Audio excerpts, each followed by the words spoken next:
제가 목회하면서 처음 겪는 일인 것 같아요. 한 28년, 30년 가까이 됐는데 제가 아웃 오브 타운 하지 않고 여기 있는데 아파서 제가 설교를 못 해보는 것은 제가 처음인 것 같습니다. 오늘이 한 2주 동안 감기 몸살로 좀 심하게 앓다가 오늘 아침 8시까지 계속 설교를 준비하는데 도저히 제가 안 되겠어서 갑자기 우리 이재용 목사님 마침 어제 저녁에 사모님과 남침녀의 총회 참석하시기 위해서 저희 집에 방문 오셨는데 이 목사님께 부탁을 드려야 되겠다 해서 아침에 갑자기 부탁을 드렸습니다. 우리 이목님 이재용 목사님 여러 가지로 특이한 분이십니다. 뭘 먼저 이야기를 말씀드려야 할지 모르겠는데 이 성서 고고학, 성서 지리학에도 아주 조예가 깊으셔서 300여 권 이상 책을 참조하시면서 10년 이상 연구하시고 준비하셔가지고 한 달 전에 이 걸어서 성경 속으로라고 하는 책을 내셨는데 이게 베스트셀러가 됐어요. 그래서 여러분들 너무 감사하고 또 이스라엘 현장에서 오래 계시면서 그 현지를 또 확인하시고 이스라엘 대표팀들 군인들 태권도로 치시고 태권도가 현재 현역으로 7단이세요. 내년에 이제 8단 도전하시는데 보통 명예 몇 단 그러는데 이제 명예가 아니고 실제로 그리고 국제 심판 자격증도 있으시고 지금은 필리핀 개신교회 중에서 제일 큰 교회 브레드 오브 라이프라고 하는 수만 명이 모이는 큰 교회가 있습니다. 그 교회의 스텝으로 지금 섬기시면서 선교 사역을 이렇게 필리핀 사람들에게 하고 계셔요. 수요 예배 때 몇 달 전에 저희 교회 한번 오셔서 말씀을 전해주셔서 참 은혜가 됐는데 오늘 다시 이렇게 말씀을 듣게 돼서 영광이고 감사하고 하나님께 모든 존귀를 돌립니다. 우리 이재옥 목사님 나오실 때 우리 하나님 앞에 감사하는 마음으로 하나님께 할렐루야 한번 하겠습니다. 할렐루야.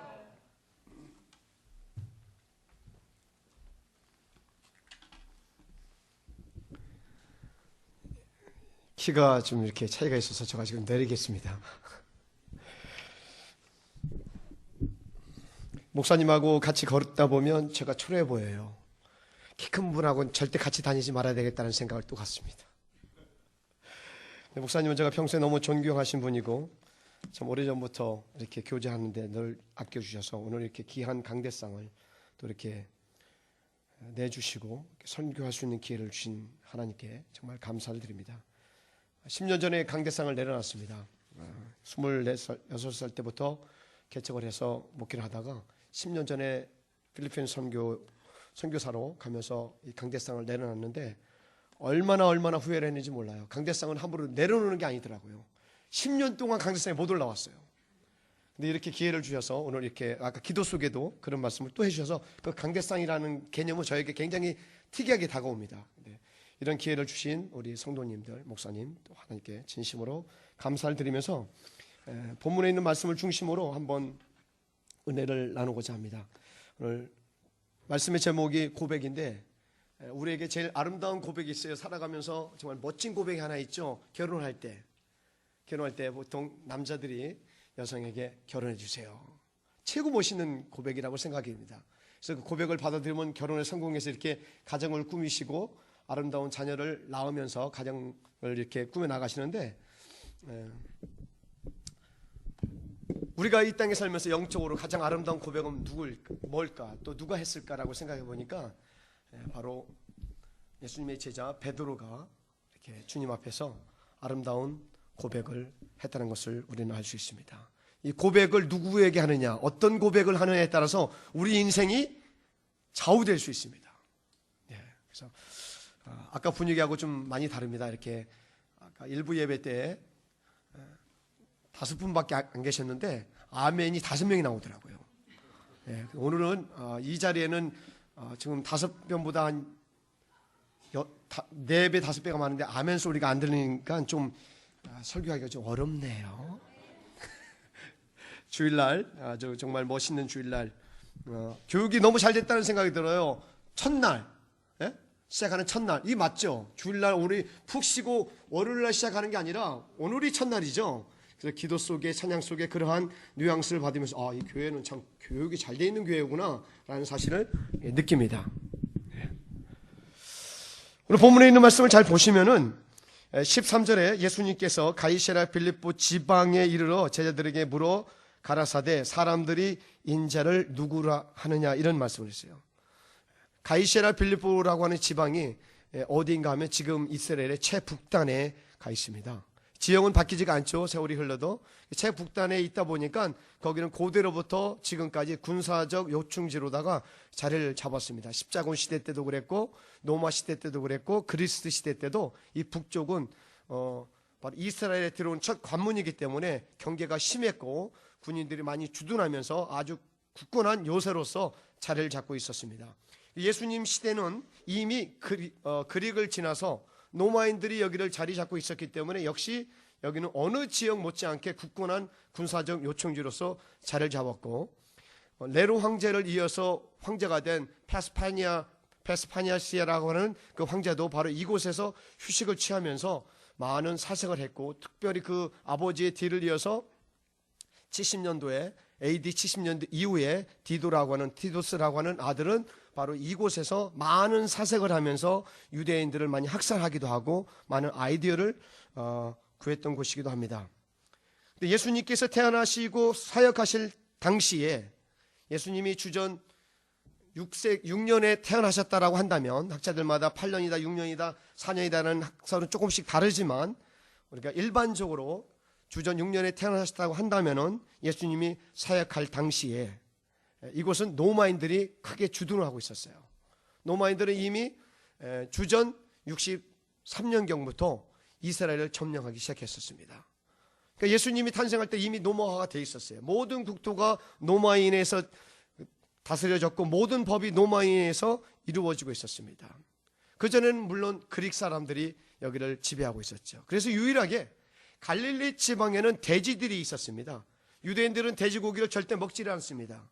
성경에도 난시합사는 그런 음식 중에 하나가 이 돼지고기입니다. 구약 성경의 레위기라든가 신명기에 보면 어떤 고기들은 먹고 어떤 것을 먹지 말라고 했을 때 이미 유대인들이 철저하게 지켜왔던 음식법 중에 하나가 절대 돼지고기를 먹어서는 안 되는데 이 갈릴리 지역에는 돼지들이 있었죠. 예수님께서 사역할 때도 이 갈릴리 지역에 지나가다가 돼지떼를 만나서 군대 귀신을 만나서 그 돼지들을 전부 다 갈릴리 호수에 빠뜨리는 그런 사건도 성경에는 기록되어 있는데 바로 돼지들이 거기에 이렇게 돼지들을 축사할 수 있었던 곳은 그릭 사람들이 주전 325년 전부터 이스라엘 점령해서 300년 가까이를 지배하고 있었기 때문에 거기는 완전히 그릭 사람들의 본토가 됐었습니다.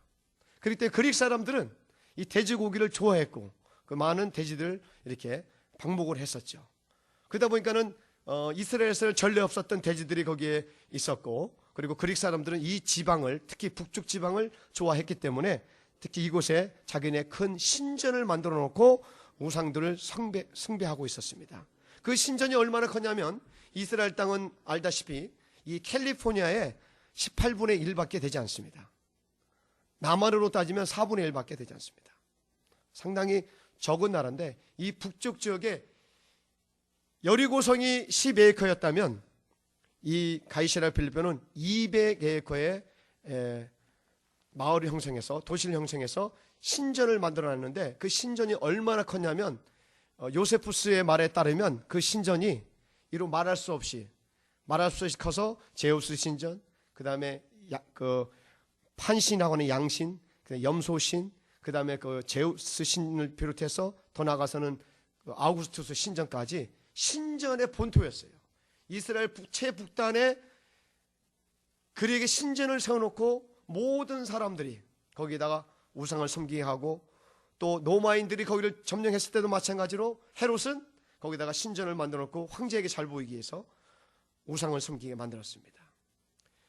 신전과 또 자연의 모습이 얼마나 아름다운지 이스라엘을 여행하다 보면 북쪽으로 갈수록 풍요로워집니다. 그래서 북쪽은 사모작이 가능할 정도로 아주 풍요롭고, 물이 얼마나 많냐면 이 갈릴리 호수에 담수를 하는 것이 바로 이 헬몬산 줄기에서 나오는 물에 의해서 담수가 이루어지는데 1초에 50톤이 쏟아질 정도로 많은 풍성한 양들이 쏟아져 나옵니다. 한여름에도 16도를 넘지 않고 온전한 온도를 유지하면서 아주 한여름에도 그 더운 이스라엘 땅에 휴양소로, 안식처로, 또는 우상숭배의 본초로 섬기고 있었던 곳이 바로 이 가이사랴 빌립보였습니다. 주님은 많은 지역을 다녔지만 한 번도 주님의 본의 신분을 공개한 적이 없었습니다. 주님이 이 땅에 오신 것은 우리를 구하러 오신 겁니다. 네. While we were still sinner, Christ died for us. 우리가 죄인 되었을 때 주님은 우리를 구원하러 오셨는데, 주님이 사역하시면서 단 한 번도 I'm the son of God이라는 말을 하지 않습니다. 인자, son of man이라는 말을 합니다. 인자가. 그래서 오늘 본문의 말씀도 사람이 인자를 누구라 하느냐, 주님의 정체성을 선포하기에 가장 알맞은 장소, 가장 좋은 장소는 바로 이 가이사랴 빌립보였습니다. 왜냐하면 수많은 우상들이 거대한 산자락을 잘라서 절벽을 만들어 놓고 그 절벽 속에 벽감을 만들어서 각종 우상에 100여 개가 넘는 우상을 다 섬기게 해서 본인이 원하는 그 메소알러지, 그릭 신화에 찾아가서 절을 하게 만들었던 것입니다. 어떤 사람은 제우스를 좋아하면 제우스 신전에 갔고, 포세이돈 바다의 신을 좋아했으면 바다의 신을 갔고, 나이키 승리를 좋아했으면 나이키 신전에 갔고, 바카스 술 좋아하는 사람은 바카스 신전에 가서 거기서 우상을 섬기면서 각 자기들이 원하는 제사를 지냈던 곳이 바로 이 가이사랴 빌립보에 자리를 잡고 있었습니다. 주님이 거기를 지나가시다가 제자들 테스트합니다. 아마 오늘날도 주님은 우리에게 그런 질문을 할 겁니다. 너가 믿는 하나님이 누구냐? 돈의 하나님이냐? 직장의 하나님이냐? 재능의 하나님이냐? 아마 물으실 것 같아요. 주님이 거기를 지나가다 제자들에게 너희들이 나를 누구라 하냐? 이 많은 신이 있는데 이 신들 가운데 너희도 나를 어떻게 생각하니? 이렇게 질문을 던지셨습니다. 그런데 의외로 4가지 답변이 나옵니다. 14절의 말씀을 볼까요? 다 같이 한번 보겠습니다. 가로되 더러는 침례 요한, 더러는 엘리야, 어떤 이는 예레미야나 선지자 중에 하나나 하나이다. 주님은 참 소그룹을 굉장히 중요시 여겨요. 메가처치, 대형교회, 대교회, 대예배라는 말이 언제부터 시작됐는지는 우리는 알 수 없습니다. 주님은 그렇게 변화무쌍하신 분이 아니죠. 어제나 오늘이나 영원토록 동일하신 분이에요. 우리는 가끔 가다가 대예배라는 말을 합니다. 대교회라는 말을 합니다. 큰 사람이라는 말을 하죠. 근데 주님이 이렇게 주일날 예배 드리는 건 대예배죠. 그래서 주님이 커져요. 대예배니까. 근데 저녁에 들려면 소예배예요. 주님이 작아져요. 우리 소예배실에서 모여요. 우리 주님 조그만 분이에요. 다 같이 모여서 예배 드립니다. 그때 은혜가 안 돼. 그런 분이 아니죠. 주님은 변함이 없으신데 거기서 주님은 소그룹을 소홀히 하지 않았다는 겁니다. 큰 목사님의 장점이 있더라고요. 큰 목사님의 장점은 개인의 서신이나 이메일을 반드시 답변을 해줍니다. 절대 한 사람을 소홀히 하는 법이 없습니다. 주님은 철저하게 소그룹의 형식으로 제자들을 양육했어요. 그래서 3명씩 4그룹을 만들어서 12제자들을 항상 그렇게 훈련하셨습니다. 겟세마네 동산에 가셔서 기도할 때도 3명을 따로 세워서 앉게 하시고, 변화산에 올라가실 때도 3명을 따로 세워서 보게 하시고, 오늘도 3사람씩 4조가 나와서 4가지의 질문이 나오는 겁니다. 그랬을 때에 주님이 다시 물어봅니다. 그럼 그런 대답이 나온 결과가 왜 그랬을까? 주님이 지금 사역을 하고 계시는데 1년 반 사역을 하시다가 가이사랴 빌립보를 처음으로 방문하시고 단 한 번 방문하십니다. 학습 훈련의 실체를 보여주기 위해서 여기를 제자들을 데리고 갔습니다. 그 질문했는데 주님이 원하는 대답이 나오지 않아요. 그럴 수밖에 없어요. 주님은 인성에 대해서 얘기를 하시지 신성에 대해서 얘기하지 않았습니다. 오늘 주님이 오병이어를 베푸시고 바다 위를 걸으시고 말씀이 육신이 되어 오신 그 모든 게 신성이지만 주님은 공개적으로 신성에 대해서 얘기하지 않았어요. 그래서 성경의 신학자들은 그렇게 말합니다. 사도 바울의 서신을 읽다 보면 그리스도 예수란 말이 나오고 예수 그리스도란 말이 나옵니다. 내가 예수 그리스도의 이름으로 너희에게 문안하노니 라고 하는 말은 인성을 설명할 때 반드시 예수라는 말이 먼저 나옵니다. 근데 신성을 소개하고자 우리 하나님은 원래부터 창조주였고 신성한 분이었고 이런 말을 할 때는 반드시 사도 바울 서신에는 그리스도 예수라는 말이 나오죠. 이름마다 그 속성이 숨어 있습니다. 우리는 하나님이라는 이름이 옳으냐 하느님이 옳으냐 가지고 천주교와 개신교가 언어 가지고 싸우기도 하고 학자들이 논쟁을 하기도 합니다. 과연 누가 옳을까요? Nobody knows his name. 하나님의 이름은 이 땅에서 아무도 알 수 없습니다. 그래서 그 이스라엘 가다 보면 이스라엘 보면 그 서쪽 벽 통곡의 벽이라는 데가 있어요. 황금 사원 그 바로 옆에 유일하게 AD 70년에 성이 무너질 때 그 서쪽 벽만 무너지지 않았던 그 벽이 있습니다.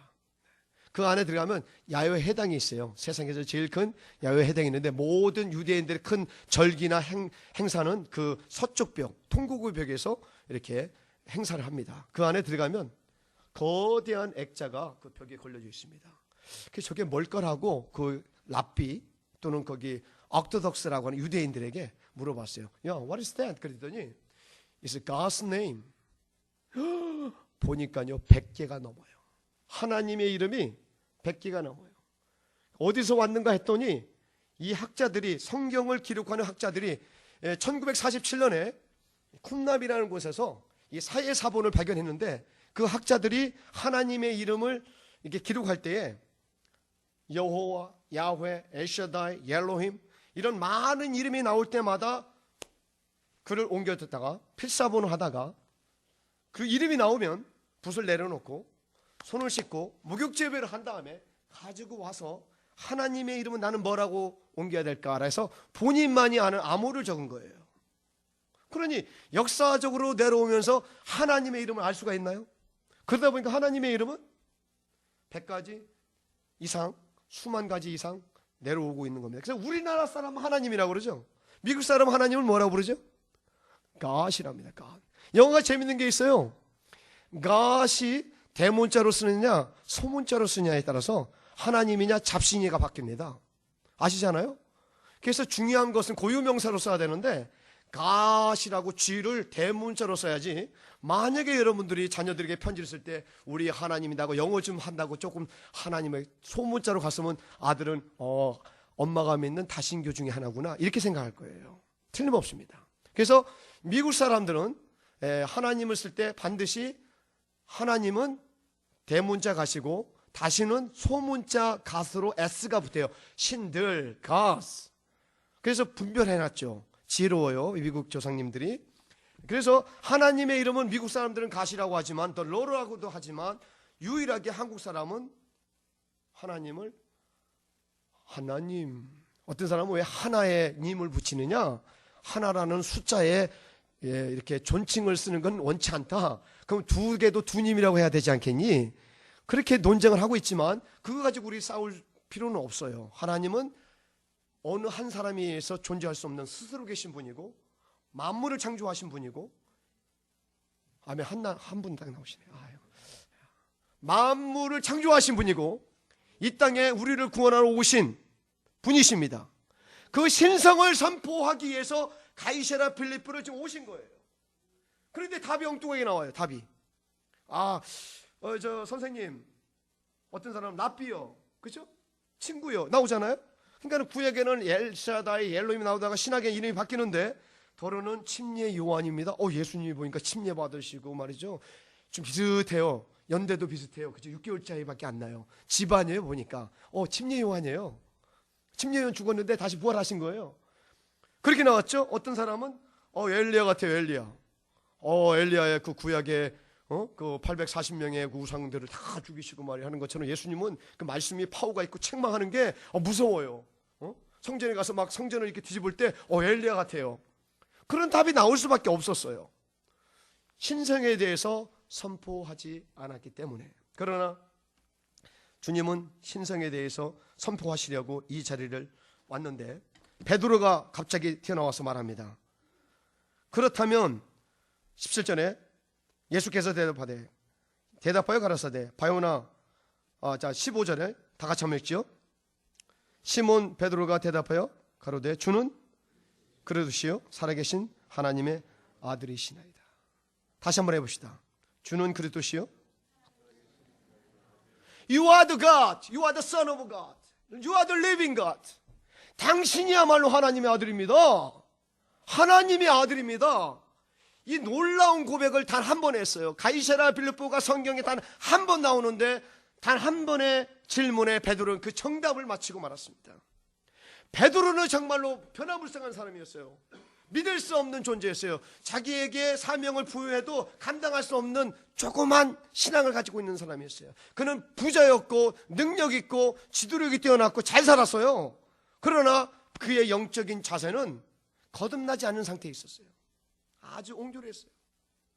아주 금방금방 변하는 아주 변화무쌍하죠. 그래서 원래 베드로라는 이름이 나오기 전에는 바요나 시모나 이렇게 말하잖아요.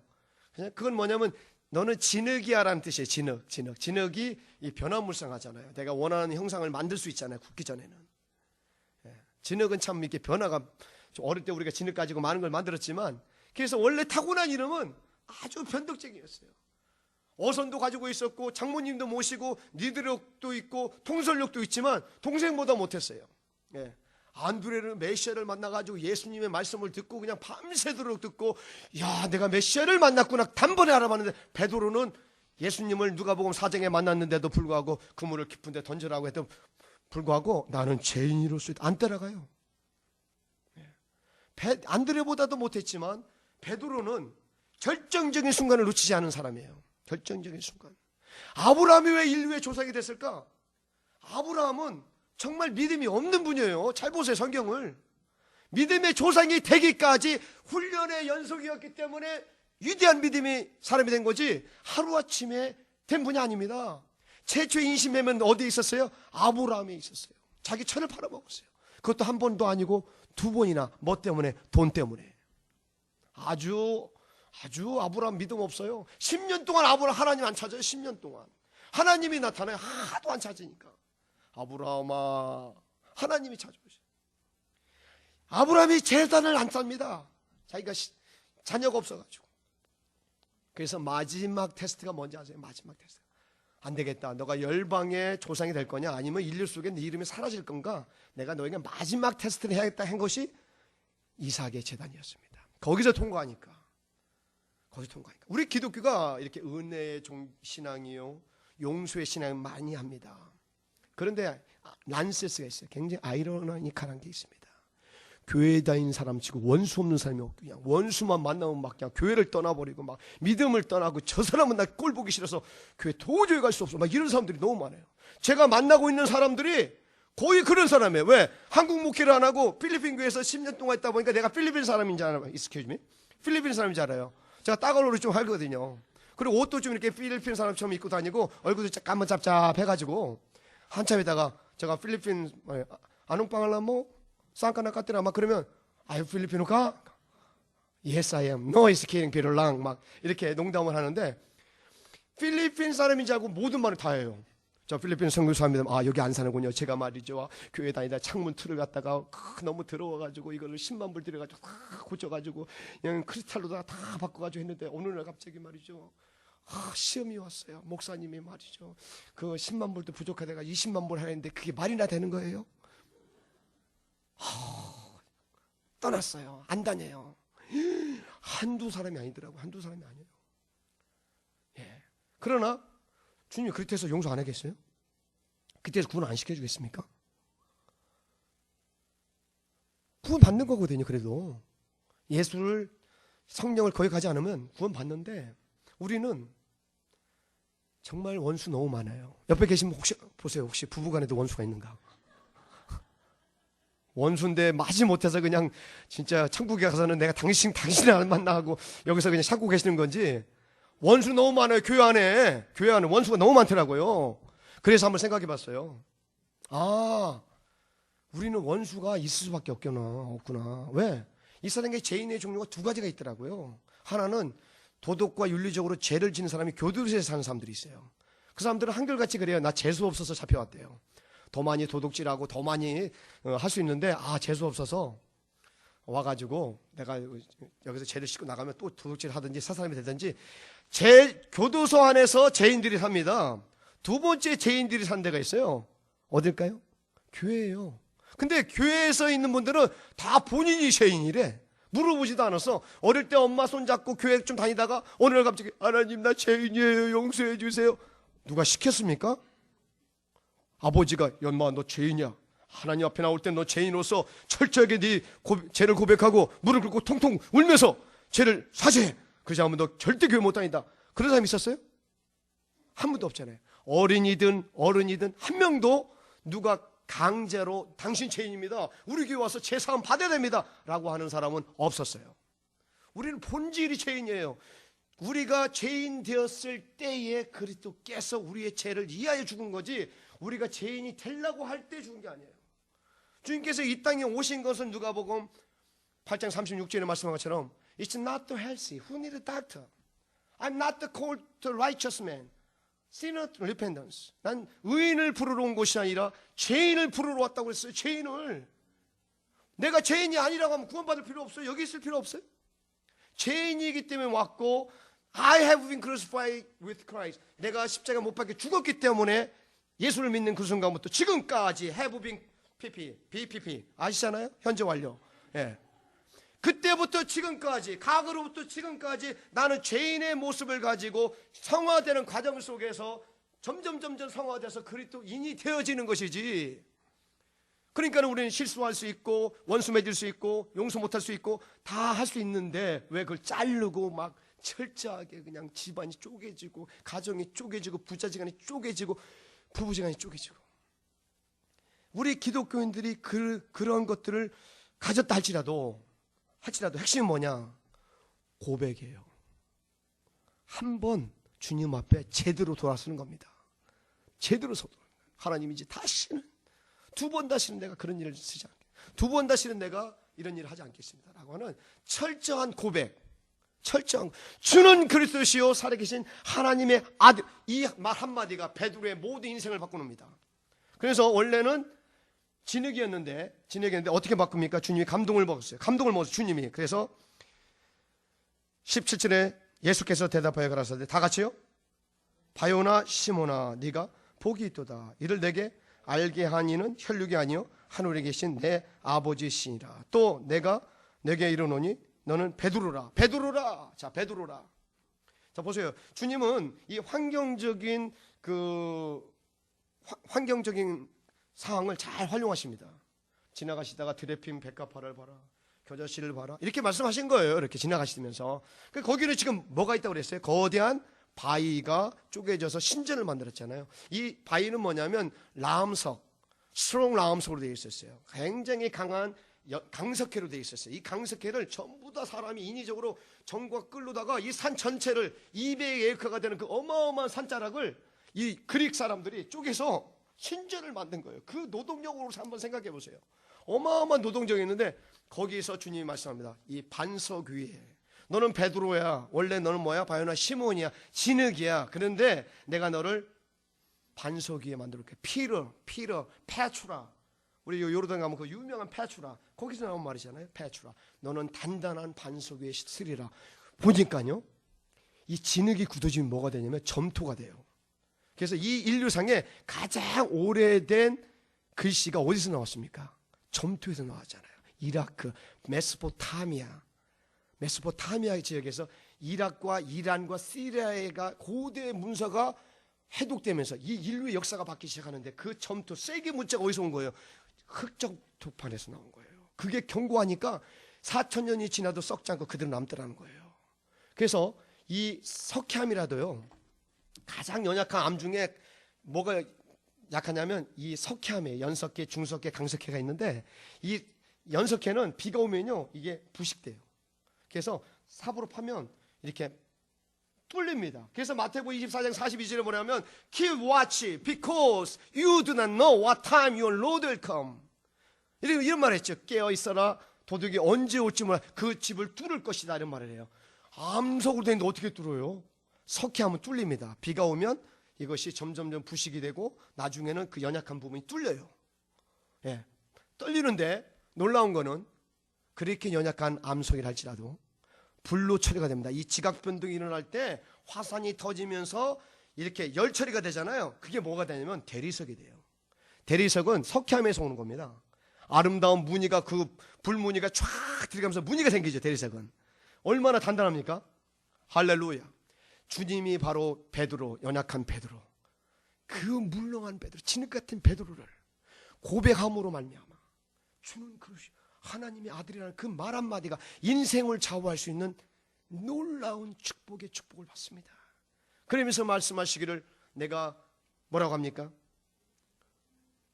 천국 열쇠를 내게 주노니 네가 땅에서 무엇이든지 매면 하늘에서 매일 것이요 네가 땅에서 무엇이든지 풀면 하늘에서 풀리리라. 천국 열쇠가 뭐냐? 어느 그림에는 저 책에도 그걸 넣어놨지만은 이렇게 천국 열쇠를 이렇게 주는 거 있죠. 이 주는 것이 대대로 이렇게 내려와가 지금도 교황청에서 이 천국을 주면서 그 교황들의 사도직을 이렇게 전수받고 있습니다만 그게 아니라 내가 천국 열쇠를 주노니 그게 무슨 열쇠? 하늘에서 풀면 풀리는 열쇠예요. 할렐루야. 땅에서 매면 매는 거예요. 이게 구약에만 있는 줄 알았더니 신약에 최초로 그 복을 누가 받았느냐? 베드로가 받았어요. 원래 구약에 누구한테 그랬죠? 아브라함에게, 이삭에게, 야곱에게, 선지자들이 그런 말합니다. 그죠? 아브라함아 네가 넓은 들을 봐라. 네가 무엇인지 하늘에서 매이면 풀리면 풀릴 것이고 땅에서 매이면 매일 것이다. 아브라함에 그런 복을 주잖아요. 그래가지고 심지어는 거짓말을 하고 자기 아내를 팔아버려 임신매매를 해도 용서해 주잖아요. 왜? 약속을 지켰기 때문에. 그게 중요한 거예요. 예수 믿고 우리에게 복이 하나 있다면 물질의 복이 아니에요. 복이 있다면 권세입니다. 자녀된 권세예요. 이 자녀된 권세가 얼마나 중요하냐면 64년도에 AD 64년도에 기독교 필박이 최초로 일어났어요. 로마에서. 물론 이스라엘에서 일어났죠. 그러나 세계적으로 로마 제국이 기독교를 핍박했던 것은 네로 황제가 시작한 겁니다. 네로 황제가 시를 아름답게 꾸미기 위해서 잘못해가지고 불이 나가지고 전 시가 불이 났잖아요. 그것을 크리스찬들이 했다고 해서 그때부터 215년이라는 긴 역사 속에 필박이 이루어집니다. 그 필박 속에서도 그 조그만 그 나사렛이라고 하는 200명도 채 되지 않는 그 동네에서 시작했던 예수 그리스도가 이 로마에서 선포된 이 말씀이 그리스와 로마로 흘러가더니 결국은 세계 복음화를 하는 그들이 그렇게 기독교인을 죽이려고 박멸을 했잖아요. 박멸을 했어요. 박멸을. 64년부터 씨를 말리려고 했지만 기독교인은 그러면 그럴수록 더 강하게 한 명을 죽이면 두 명이 전도고 두 명이 죽이면 네 명이 전도돼가지고 세계 인구의 30억이 예수를 믿게 된 겁니다. 그 능력의 힘이 어디 있느냐? 죽어도 죽지 않는 고백이었어요. 고백이었어요. 주님은 너 그리스도라는 말만 빼고 이 아우구스투스 황제의 그 명칭이거든요. 아우구스투스가 네로, 페로, 이집트는 페로라고 그랬고 이 로마는 아우구스투스라는 것이 황제의 명칭이었어요. 아우구스투스에게 절만하면 생명을 살려주겠다. No. 그래서 유명한 코난이라는 사람은 터키에서 이 가드너였었는데 당신이 예수 그리스도를 부인하면 그가 하나님의 아들이라는 사실이 아니라고 시인하면 당신은 살려주겠습니다 했더니 나 그럴 수 없습니다. 난 나사렛에서 태어났어요. 우리 부모님은 다 나사렛 출신이에요. 우리 부모님은 예수 믿다 죽었어요. 필박받고 저도 그럴 수 없어요. 그래가지고 노마인들이 그래? 그럼 네가 인간적으로 얼마나 견디나 보자 그래서 앞에다가 이 앞에 있잖아요. 이 인스텝 발등에다 예수님이 박혔던 그 못이 두 개를 박아서 마차를 뒤에 로마 병사들이 끌고 달리게 했어요. 피를 흘리면서 이 코란 있는 사람이 달립니다. 빨리 얘기해. 너 언제든지 네가 예수를 그리스도가 아니라고 부인하면 너 지금이라도 놓아줄 수 있어. 피를 흘리면서 끝까지 죽어가는 그 순간까지 주는 그리스도시요 하나님의 아들입니다라고 쓰러져 죽고 말았습니다. 그의 피가 오늘 우리에게 온 겁니다. 우리에게 온 거예요. 그 어려운 환경 속에서도 이 고백을 함으로 말미암아 우리가 지금까지 신앙생활을 온전하게 했다, 못했다, 용서를 했다, 안 했다, 11조를 잘 드렸다, 안 했다. 오케이, we forget about it. 이제는 고백을 제대로 할 때예요. 제대로. 고백을 제대로 하잖아요. 저가 이제 여기 강대상 한번 목사님이 저에게 한번 빌려줬기 때문에 이제는 저 강대상 안 뺏겨요. 아, 이게 담임 목사로 오겠다는 게 아니고, 예. 이제는 강의가 있다, 설교가 있다면 저는 달려갈 겁니다. 10년 동안 이 자리를 그리워해서 10년 동안 하나님 나 목회하고 싶은데 왜 태권도 가르치면서 설교하고 있을까요? 하나님이 조그만 책을 주면서 저에게 다시 한번 기회를, 이 중요한 분위기입니다. 저에게는 한 번의 설교지만, 이 교회에서 한 번의 설교지만 이것이 1000번, 10,000번 될지 어떻게 알겠습니까? 저는 선포하고 싶습니다. 주님만이 우리의 생명의 주인이시고 주님만이 나를 용서해 줄 수 있고 내 원수도 갚아줄 수 있고 다 제자리로 만들어줘서 회복할 수 있는 분이다. 그래서 철저하게 원수가 있다면 오늘 이 시간 다 forget about it. 그래서 용서가 얼마나 중요하냐면 십자가에 달리셨을 때 주님이 끝까지 그 말씀하셨어요. 저들을 용서하라. 저들이 하는 일을 모른다. 용서 어려운 거라고요. 제일 어려운 게 아마 인간생에서 제일 어려운 게 용서가 아닐까 싶어요. 근데 우리 크리스찬이 너무 용서를 못하고 살아요.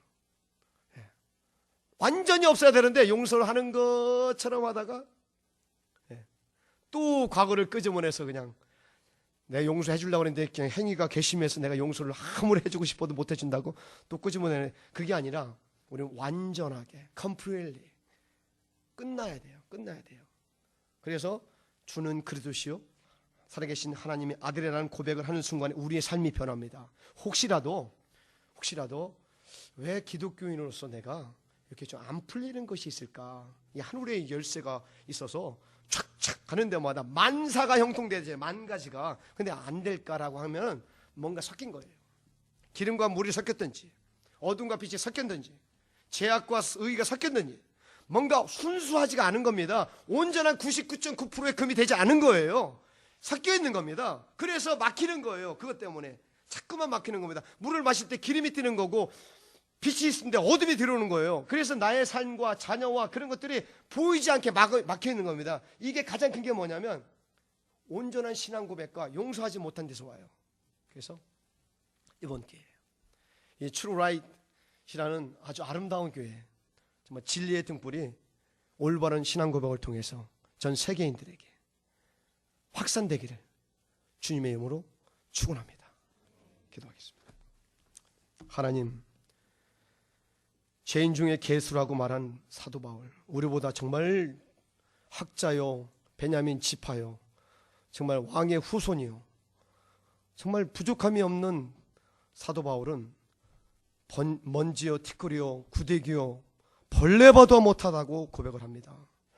하나님, 우리가 어느덧 교만하여 가졌고 배웠고 많은 것을 안다고 하여 주님을 섬기지만 올바른 신앙 고백이 이루어지지 않았으며 또 용서는 한다 하지만 여전히 내 마음속에 용서하지 못한 근본적인 원인들이 혹시라도 이 가운데 있다면 오늘 이 시간 이후로부터 철저하게 버리게 하시고 정말 다시 한번 주님 앞에 바르게 쓸 수 있는 동기부여가 될 수 있도록 인도하심으로 말미암아 우리에게 얽매이고 풀리지 않고 막혀있는 것들이 주의 능력으로 눈처럼 녹아질 수 있도록 역사하여 주옵소서. 예수님의 이름으로 기도하옵나이다.